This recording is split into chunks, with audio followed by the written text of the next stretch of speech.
Jadi hukum nun mati dan tanwin itu di dalam ilmu tajwid ini ada 5 ya. Izhar, kemudian idgham bi gunnah, idgham bila gunnah, kemudian iqlab dan ikhfa. Nah, dari kelima hukum-hukum nun mati dan tanwin ini, untuk pertemuan kali ini kita akan membahas tentang apa yang disebut dengan izhar. Ya, jadi hukum izhar ini, izhar sendiri secara bahasa artinya adalah terang atau jelas. Ya, namun secara istilah, khususnya dalam pengertian ilmu tajwid, maksudnya adalah ketika kita membunyikan dengan jelas huruf atau lafaz nun mati dan tanwin ini, ketika nun mati dan tanwin ini bertemu dengan huruf-huruf izhar halqi yang ada 6 huruf. Izhar halqi.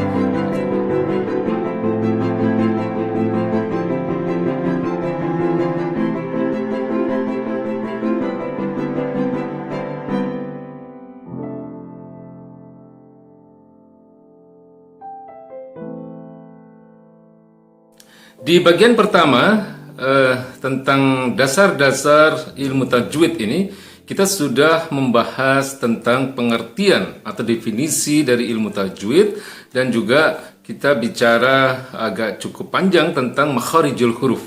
Ya, bisa dilihat di bagian pertama tentang dasar-dasar ilmu tajwid di channel kami.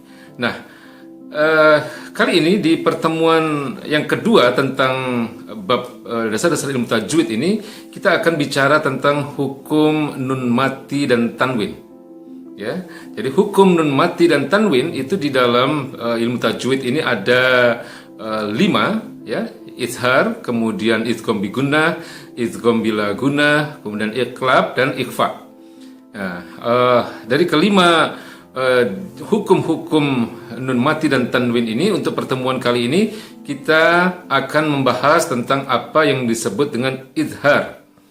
Ya, jadi hukum izhar ini, izhar sendiri secara bahasa artinya adalah terang atau jelas. Ya, namun secara istilah, khususnya dalam pengertian ilmu tajwid, maksudnya adalah ketika kita membunyikan dengan jelas huruf atau lafaz nun mati dan tanwin ini, ketika nun mati dan tanwin ini bertemu dengan huruf-huruf izhar halqi yang ada 6 huruf. Ya, izhar halqi maksudnya, halqi itu artinya tenggorokan. Jadi ke-6 huruf izhar ini adalah huruf-huruf yang keluar dari tenggorokan. Yang pertama adalah hamzah. Ya, kemudian huruf ha, kemudian huruf ha, lalu ada huruf kha, ya, kemudian ada huruf ain, kemudian huruf ghain.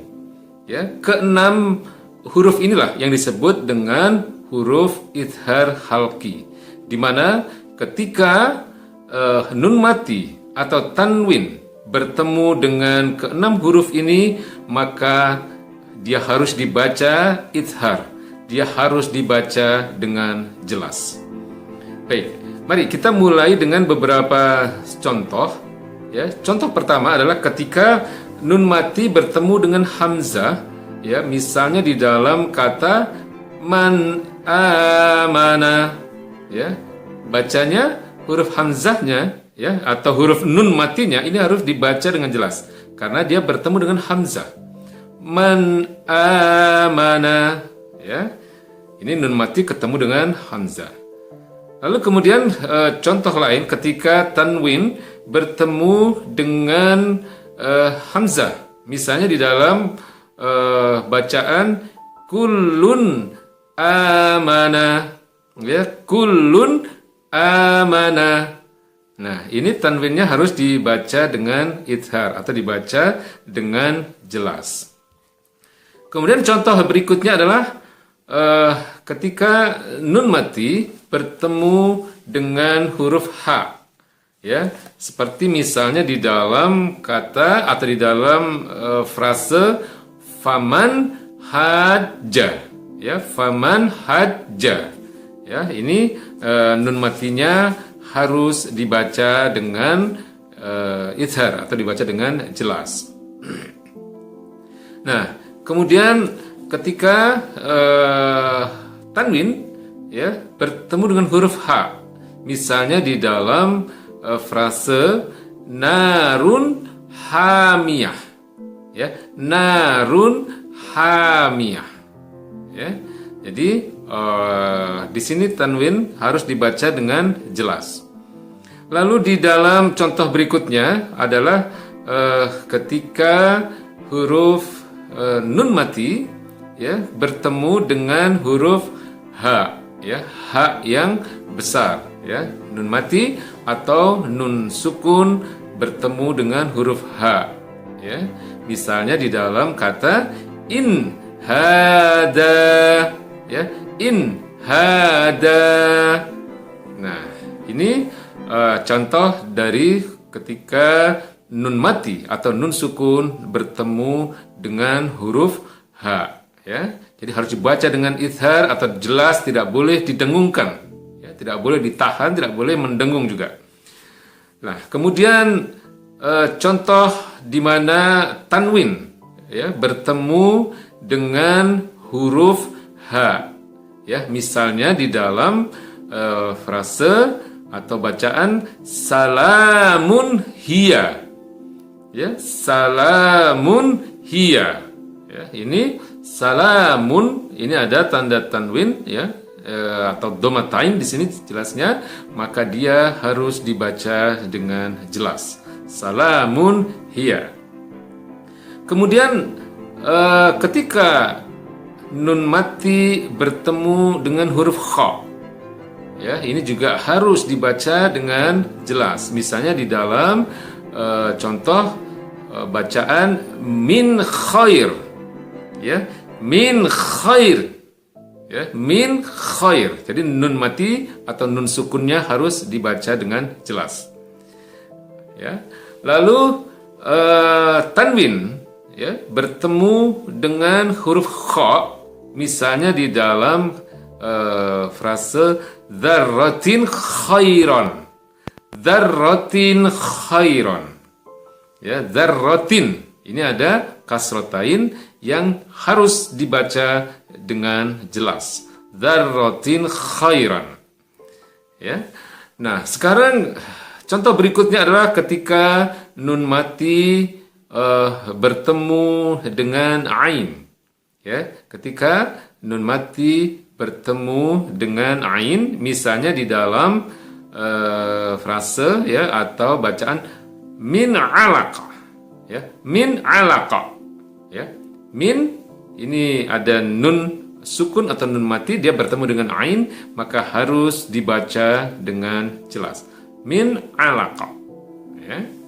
Nah, lalu contoh berikutnya adalah ya tanwin bertemu dengan ain, ya, dalam hal ini adalah domatain, ya, bertemu dengan ain, misalnya di dalam satu frase yang sering kita baca di dalam Al-Qur'anul Karim, sami'un alim, ya, sami'un alim. Ini tanwin, ya, sami'un ada tanwin yaitu domatain, di situ bertemu dengan ain, sami'un alim, ya. Tanwinnya harus dibaca dengan jelas.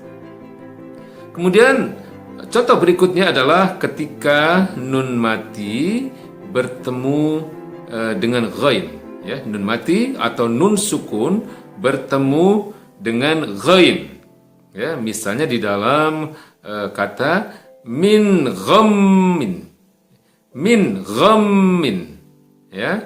Nah, nun matinya harus dibaca dengan jelas, ya. Lalu contoh yang terakhir adalah ketika tanwin, ya, dalam hal ini adalah domatain bertemu dengan ghain, ya, di dalam satu frase yang sering kita baca juga di dalam Al-Qur'anul Karim, ya, yaitu yang berbunyi azizun ghafurun, azizun ghafurun, ya. Nah, azizun di sini ada tanda tanwin yaitu domatain yang diikuti oleh ghain, ghafurun. ghafurun. Azizun ghafurun. Maka tanwinnya yaitu domatainnya di dalam kata azizun ini harus dibaca dengan jelas. Baik, itu topik kita hari ini, yaitu tentang hukum nun mati atau tanwin, yang dalam hal ini kita bicara tentang hukum izhar. Ya, ada 5 hukum nun mati atau tanwin, ya, yaitu izhar, kemudian idgham bi gunnah, idgham bila gunnah, kemudian iqlab, dan yang terakhir adalah ikhfa. Nah, hari ini kita bicara tentang izhar. Nah, di pertemuan-pertemuan berikutnya kita akan membahas tentang satu persatu dari keempat hukum-hukum yang lain yang terkait dengan bacaan hukum nun mati dan tanwin ini. Ya, baik, sampai di sini untuk pertemuan kali ini. Sampai ketemu di pertemuan berikutnya. Assalamualaikum warahmatullahi wabarakatuh.